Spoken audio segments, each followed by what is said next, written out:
এইমাত্র পাওয়া আজকের সবচেয়ে গুরুত্বপূর্ণ আবহাওয়ার খবর। শীত আসতে না আসতেই নতুন ঘূর্ণিঝড়ের আবির্ভাব। দেশের বেশ কয়েকটি বিভাগের বেশ কয়েকটি জেলায় দফায় দফায় ভারী থেকে অতি ভারী বৃষ্টিপাত হওয়ার সম্ভাবনা রয়েছে।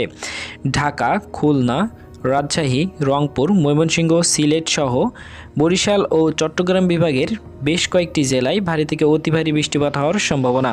এছাড়াও থাকছে হালকা মাঝারি আকস্মিক বৃষ্টিপাত হওয়ার সম্ভাবনা। এছাড়াও জানিয়ে দেব বাংলাদেশের কোন কোন জেলায় কেমন কি তাপমাত্রা বিরাজমান করবে এবং কোন কোন জেলায় সবথেকে বেশি শীত পড়বে এবং তাপমাত্রা সর্বনিম্ন অবস্থান করবে। সম্পূর্ণটা জানিয়ে দেব আজকের এই ভিডিওতে। দর্শক, আজ 18 নভেম্বর সোমবার। জানিয়ে দেব বাংলাদেশের আবহাওয়া অধিদপ্তর থেকে পাওয়া সর্বশেষ আবহাওয়ার খবর। কে কোন জেলা থেকে দেখছেন অবশ্যই আমাদের কমেন্টে জানিয়ে দিন।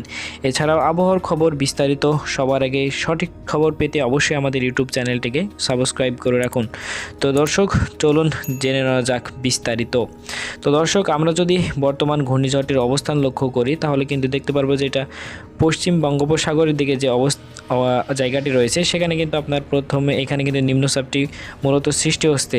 আস্তে আস্তে এটি কিন্তু পশ্চিম বঙ্গোপসাগর হয়ে বাংলাদেশের দিকে আসার সম্ভাবনাও আছে, আবার এটি ইন্ডিয়া হয়ে আবার এটি পাশ কাটিয়ে দেশের থেকে চলে যেতেও পারে।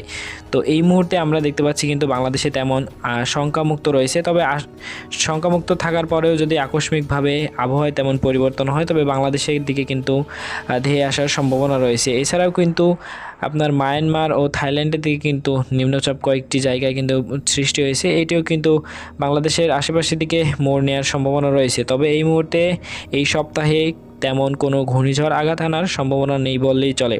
তো দর্শক, এই মুহূর্তে আমরা জানিয়ে দেব আজ থেকে আগামী এক সপ্তাহ বা 5 দিনে কোথায় কেমন কি বৃষ্টিপাত হওয়ার সম্ভাবনা রয়েছে এবং কোথায় কেমন কি ঠান্ডা বিরাজমান করবে, শীতকালের প্রভাব কোথায় কেমন থাকবে সেটাও জানিয়ে দেব পরবর্তীতে।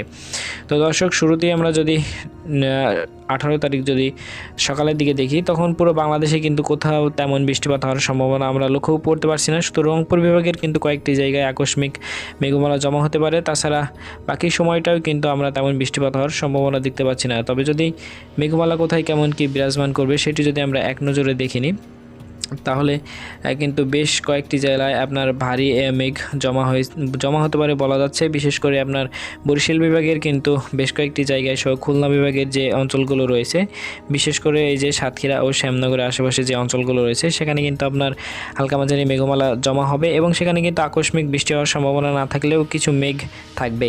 এছাড়াও সিলেট বিভাগের কিছু কিছু জায়গায় সহ আরও কিছু জায়গায় রয়েছে, সেখানেও কিন্তু আপনার হালকা মাঝারি আকস্মিক মেঘ সৃষ্টি হতে পারে, আবার নাও সৃষ্টি হতে পারে। এছাড়াও কুমিল্লা সহ চট্টগ্রাম বিভাগের যে অঞ্চলগুলো রয়েছে সেখানেও কিন্তু আপনার একই আবহাওয়া বিরাজমান করবে।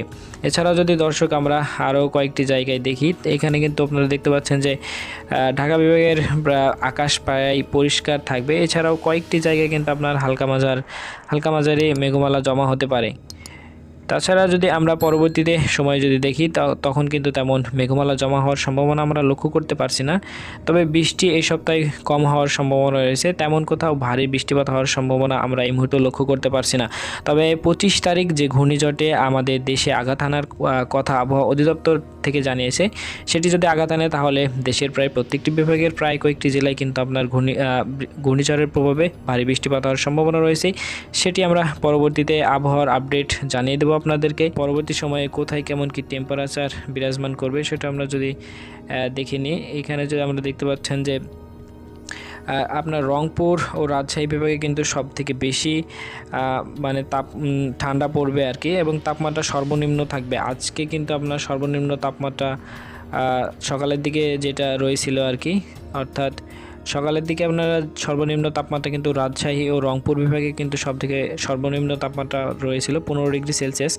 এছাড়াও Khulna Celsius, Barishal 18 degree Celsius, Dhaka 17 degree Celsius, এছাড়াও সিলেট 16 ডিগ্রি সেলসিয়াস ও চট্টগ্রাম 19 ডিগ্রি সেলসিয়াস কিন্তু আজকে ঠান্ডা ছিল আর কি। এরপরে আমরা যদি 19 তারিখ সকালের দিকে দেখি একই অবস্থান আমরা দেখতে পাচ্ছি। এখানে 19 তারিখে কিন্তু আপনার সবথেকে বেশি ঠান্ডা পড়বে খুলনা বিভাগের বেশ কয়েকটি জায়গায়। এখানে 15 ডিগ্রি সেলসিয়াস বা তার নিচেও কিন্তু নামতে পারে। এছাড়াও আপনার সিলেট, ঢাকা সহ যে চট্টগ্রাম অঞ্চল আছে সেখানেও কিন্তু আপনার 15 বা তার নিচে বা উপরে আপনার থাকতে পারে। এছাড়াও যদি আমরা কিছুটা কয়েকদিন এগিয়ে যাই তখন কিন্তু আমরা দেখতে পারবো যে আবার কয়েকদিন ঠান্ডা কম পড়তে পারে আপনার 21-22 তারিখের দিকে। এরপরে যদি আমরা 23 তারিখের দিকে যাই তখন কিন্তু আবার ঠান্ডা আপনার অতিমাত্রায় পড়া শুরু করবে। 24 তারিখ থেকে কিন্তু আপনার পুরোদমে আবার ঠান্ডা পড়ার আবহাওয়া যেটি রয়েছে সেটি কিন্তু আপনার শুরু হয়ে যাবে। এছাড়াও 25 তারিখ যে আমাদের ঘূর্ণিঝড়টি আসার সম্ভাবনা রয়েছে তখন থেকে কিন্তু আপনার বলা যায় যে ভালো রকম ঠান্ডা বা হালকা দমকা হাওয়া সহ বাংলাদেশের দিকে বয়ে যেতে পারে আর কি। দর্শক, এই ছিল আজকে আমার আবহাওয়ার আপডেট। সর্বশেষ আপডেট সবার আগে পেতে অবশ্যই আমাদের ইউটিউব চ্যানেলটিকে সাবস্ক্রাইব করে রাখবেন এবং কে কোথা থেকে দেখছেন অবশ্যই আমাদের কমেন্টে জানিয়ে দেবেন। ভিডিও ভালো লাগলে অবশ্যই লাইক করবেন, চ্যানেলটা সাবস্ক্রাইব করবেন। ধন্যবাদ।